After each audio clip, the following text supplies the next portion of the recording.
Checkpoints is presented by pharmaceutical company GM Pharma. Mr. Asly, thank you for taking our questions and thank you for being with us. ICC had this statement where it maintains that the Russian law represents not just a significant risk to the democratic fabric of Georgian society, but also poses substantial economic risks. Please elaborate a little bit on this. What are the main risks that ICC sees as the consequence of the Russian law? First of all, you know, when you eliminate the civil society through artificial laws like this law, you are boosting corruption. You know, there are no anymore watchdogs to look what the government is doing, and what happens in this case is that corruption flourishes unhindered. And this will lead to the failure of the state, as a matter of fact. We have seen this in very wealthy countries. If you take Nigeria or Venezuela or Angola, that are rich oil-rich countries, but that collapsed and failed totally because of corruption. So this is a very worrying thing because, you know, when there is corruption, you have an elite that becomes extremely rich, and the rest of the people remain poor for a very long time. This is one thing. The second thing is that this law would scare off foreign investors. No foreign investors will come to a country that is a totalitarian country where there is no rule of law, where you know, the civil society does not operate at all, you see. In addition, many countries from the West, mainly, with whom we have free trade agreements, can review their free trade agreements because, you know, they wouldn't deal with a country where there is no human rights, no rule of law, no things like this. So no matter how you turn it, there is a tremendous negative impact on the economy. And of course, you will have a lot of young people who would have lost hope in their country, and more people will immigrate towards other countries where there is freedom, where they can express themselves. So there will be more brain drain, more than the 5% people who left in 2023. There will be much more that will follow. And all this will impact the economy very negatively, as a matter of fact. And don't forget that Georgia is not an oil-rich country. Georgia lives out of its financial services and out of the transit. And the transit, if the free trade agreements are reconsidered, will take a serious hit, and this will affect the country very much.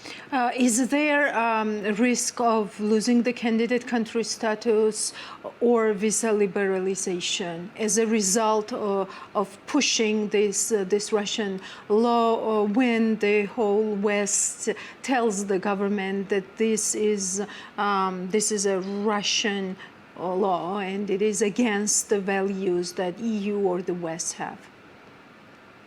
I think that my personal opinion is that definitely the candidacy of Georgia will be frozen for a while. I mean, it's not going to be abolished or canceled because, you know, I mean, the government does not represent the people, and the European Union knows it very well. They will not punish the Georgian people just to punish the government, but they will put a hold on the negotiation for the candidacy for as long as it takes. I mean, look, in Turkey, it's been more than 20 years that the candidacy is on hold. So this is one. Two, regarding the visa liberalization or the free, yes, I mean, this can be a very serious threat. This can be a very serious threat because it can be used to put pressure on the Georgian Dream government, because, of course, the last thing the Georgians want is to be unable to travel to Europe anymore and to go through the visa procedure again for Schengen and the European Union. So this, I mean, in my opinion, we could see this happening before the elections. It's a possibility. And this would be terrible for the Georgians. I mean, think how many Georgians want to go work in the EU, etc. They will be unable anymore to do it. And probably those who are there will be repatriated to Georgia as well when there will be a visa regime. So this is pretty serious. Do you think individual sanctions might be the way that the EU and the West go further in regards to the GD members? Yes, I believe that this is a pretty plausible possibility, in my opinion. I mean, I wouldn't be surprised at all if all those parliamentarians from the GD who will be voting for this law will be sanctioned, that Kvanchilashvili will be sanctioned, that his entourage will be sanctioned, that the government people will be sanctioned. It's something that is pretty realistic at this stage. And if they are sanctioned and the government is sanctioned, then there would be also an economic price to pay because Georgia would be under the microscope. And, you know, investors wouldn't at all deal with a government that is sanctioned. And this will affect the economy to a great extent. In the press release, you say that it aims at alerting Georgians about the risks and dangers that they will be facing once the law is adopted. Who needs to be alerted, Fady? I mean, is it not very transparent and clear what the aim of such type of legislation might be? And we hear all types of explanations of what Russian law could bring to Georgia from the friends of Georgia, from the strategic partners of Georgia. Look, you know, there are many people who follow the Georgian dream blindly. I mean, who don't understand. I mean, they don't have this high level of awareness about the implication that they would be paying themselves and the country. You know, I mean, they just follow blindly for a reason or another. Either, you know, they have their corrupt deals with the government and they don't care about the country, or, you know, they work as public servants and, you know, they think that their positions is secured forever, so they just support the Georgian dream. And as a matter of fact, it turned from a press release into an open letter. And this open letter is to all those guys. I mean, so at least someone would speak openly to them ahead of time, okay? So they know where they are heading. And for history, you know, I wrote this letter for history, like I wrote other letters for history in the past. But as the French proverb says, no one is more deaf than the person who doesn't want to listen. And those guys, they don't want to listen because they have their vested interests. Even, you know, I mean, some of the Georgian business people, businessmen, you know, they don't care. I mean, for them, it's a matter of making money. They don't care about the future of their country, which direction it goes. And this is really very regrettable because, you know, you realize that the bottom line that the Georgians or some of the Georgians are only patriotic around the Supra. They raise their toast for Georgia, but when you remove the Supra, they would sell their country for $1 lari. Fady, is there time for this approach, like nothing personal, just business? And we cannot say that the businesses that you have mentioned do not understand what might this law be bringing to Georgia, right? Look, I'll tell you, the business people that I mean when I speak like this, you know, they are hostage of the government as well. Because, you know, either they got services from the government, they got, you know, like facilities, they, you know, I mean, like services in counterpart for their support, and they cannot get out of it. Or they have vested interests with government people who are their partners in their those operations, and they continue till the end. But, you know, I mean, in life you have to choose either your interests or your principles. And those guys, they unfortunately chose their interests. And you know, I mean, all those guys are very wealthy. So if things go south here in Georgia, they will take their families and go live in Europe or in the United States or somewhere else. But those who are going to pay the price are the people who cannot afford to leave Georgia and who will live in misery for a very long time, like all those Russians who are living under the dictatorship of Vladimir Putin with no rights, no freedom, just like vegetables, you know, without growing like vegetables and living like vegetables. On the other hand, Fady, these are the people who employ a lot of people. Is this an argument? Could this be an argument in this situation, in this current context, in favor of their decisions not to go openly against the Russian law and talk about very vaguely about the importance of transparency as such, the European course of the country that should not be trespassed? Look, let me tell you, Elene, I mean, I'll be very candid with you as always. You know, maybe the government can harm one businessman or two business people or three or four, but they cannot harm the whole business community of Georgia. If the whole business community of Georgia takes a unified position, this means if we take the Businessmen Association of Georgia, and they take a clear position saying, no, we don't want to go to Russia, we want to go to Europe, and in case this law is implemented, then we go into civil disobedience. So what is the government going to do? Put all the businessmen in jail, stop the economy of the country? Of course not. But you know, in other countries, there is more patriotism than there is in Georgia when it comes to the business community. I have seen it in other countries where businesses take a firm, solidarious position when there is something bad for the future of their country. In Georgia, it's very individual. You know, I mean, the Georgians are very individualistic per nature. You know, I mean, you see, I mean, it's not like the Armenians or the Jews, for example, who help each other.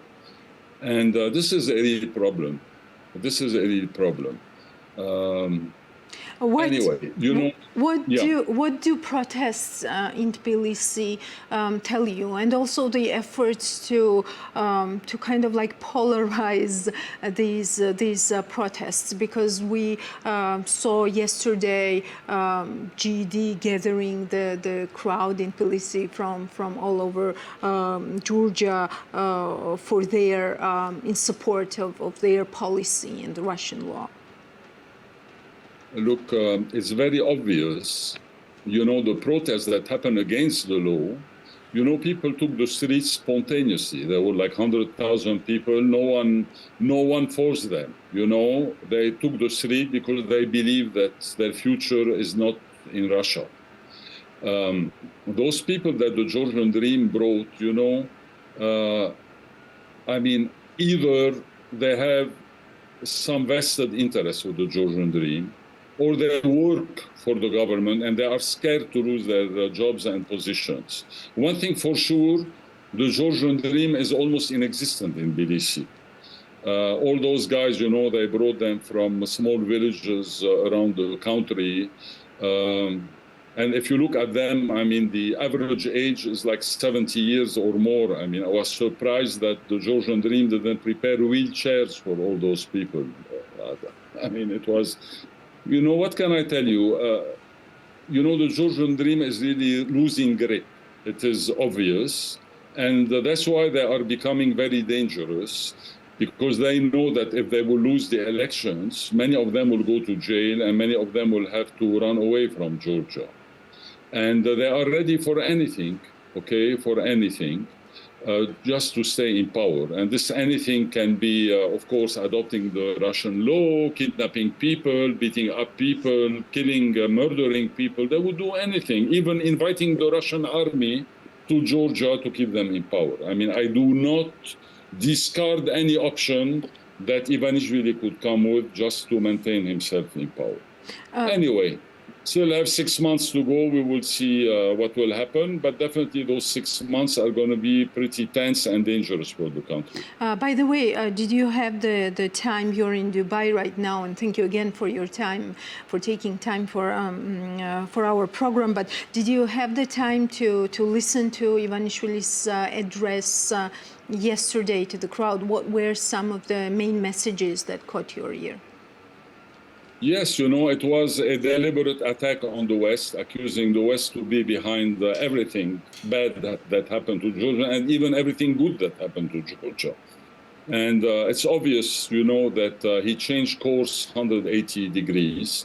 As a matter of fact, from the legal point of view, the Georgian Dream government and the parliamentary majority in the Georgian Dream has totally lost its legitimacy. Because if you remember very well, in 2020, before the October elections, the program of the Georgian Dream that was presented by Irakli Kobakhidze, was the chairman of the party at that time, was all based on the European values. It was a European program. I mean, everything was about going to Europe, etc. So, I mean, you can read it. It's very clear. I read it. And today, there is nothing that remains from this program. They have changed course, and now they're taking the country to Russia. This means that if they were their constituents elected them for a European program, and they are implementing a Russian program. This means they have no legitimacy. I mean, from the legal point of view, they are totally illegitimate. And therefore, you know, you can consider their attitude and their decisions to be a coup d'etat. It's a coup d'etat. It's as simple as that, okay? A coup d'etat on their own constituents, a coup d'etat on the country.